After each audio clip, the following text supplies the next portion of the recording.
here with Theia. Hey! My name's Paula, I'm Theia's manager. I used to be a music journo for many years and I left that job to become Theia's manager. I'm putting my journalism hat back on just for a brief moment because I thought, what a cool thing to sit down with you and talk through your new EP, Not Your Princess. Totally, I love that. And there are 6 tracks on this record and we're kicking it off with Not Your Princess. Here we go. Sorry, I'm back with a vengeance. They'll bow down in my presence. Yeah, they know. You don't own me. Save you from your crime, cause I'm winning.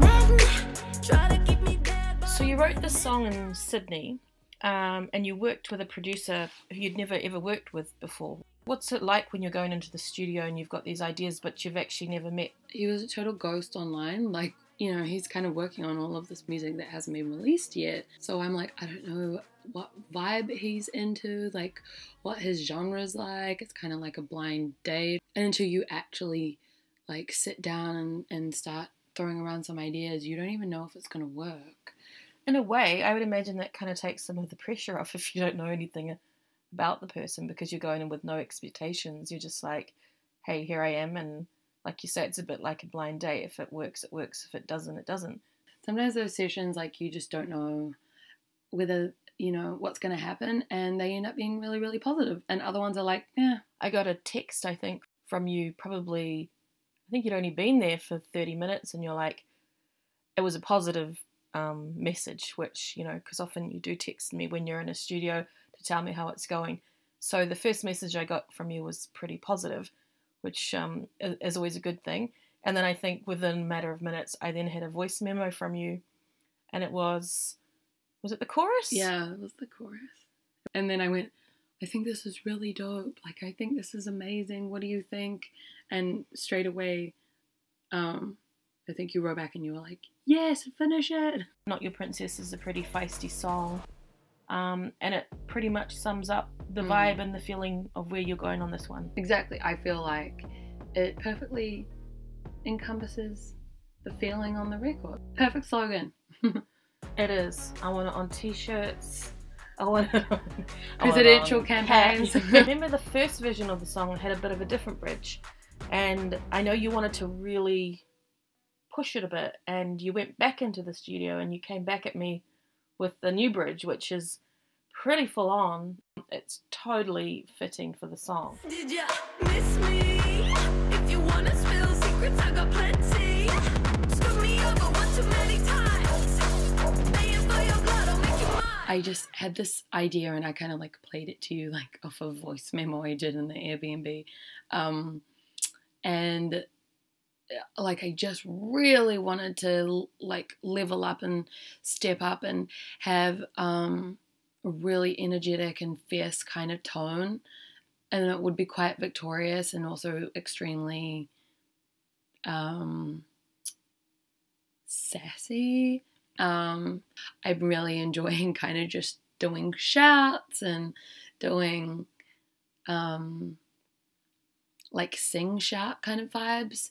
And in terms of the prod, honestly, like I am so feeling distortion right now and huge basses. And I mean, I've always, like, to be honest, been into trappy stuff, but right now I was just like, I want it to be such a upbeat, fierce, crazy bridge. So I told Quinn, went in, told him, and I was like, okay, so I want a really, really distorted, crazy bass.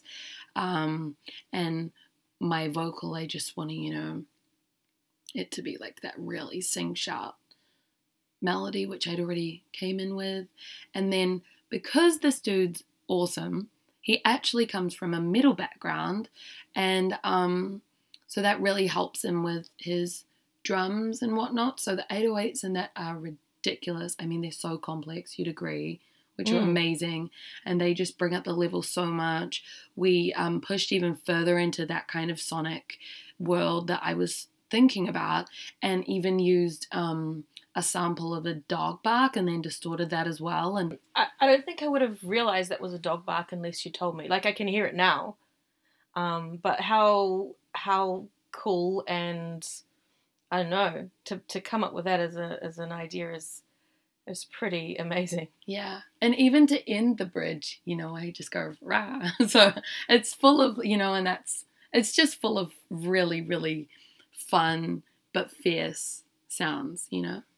It's definitely full of personality, I think, and that's one of the things on this record. It definitely captures you as an artist and your personality. We're talking about producers and Quinn, and you've worked with a lot of different producers over the years, and you've had some really successful pairings, and there are some producers I know, based on, you know, just seeing you come out of the studio where you come out on such a high because you've just totally nailed something and you get on with that producer so well, and I guess they're there to help you bring your vision to fruition, and it's a really cool feeling, or a cool thing to see when that happens, and I think that definitely happened with Quinn. So what was it about Quinn, or what is it about a producer like Quinn? You know, what is it? What's the spark? Where is it? What's the magic? It's like a bunch of things. I think to be able to listen, to be super passionate, to want to push into new territory and come up with something that's super fresh, which is what I'm all about, obviously. But he is too, which is so sick. And I really respect him. The song's called Not Your Princess. If you can handle that and not only handle it, but support it and understand it, then you're pretty cool, you know? So I guess that sums it up perfectly. The first song, and the only song we've released so far, is called Not Your Princess. It's a girl power anthem. You know, he's there when I'm writing every single word. If you can sit there and cope with that, you rock. Well, I think you're a pretty formidable team. I'm glad that you met Quinn, because I've heard the new stuff as well, obviously, and I think it's really exciting. I'm kind of in awe of some of the stuff beyond this record that you're already making, and I think that Not Your Princess is kind of the trigger for that in a way. It's like that.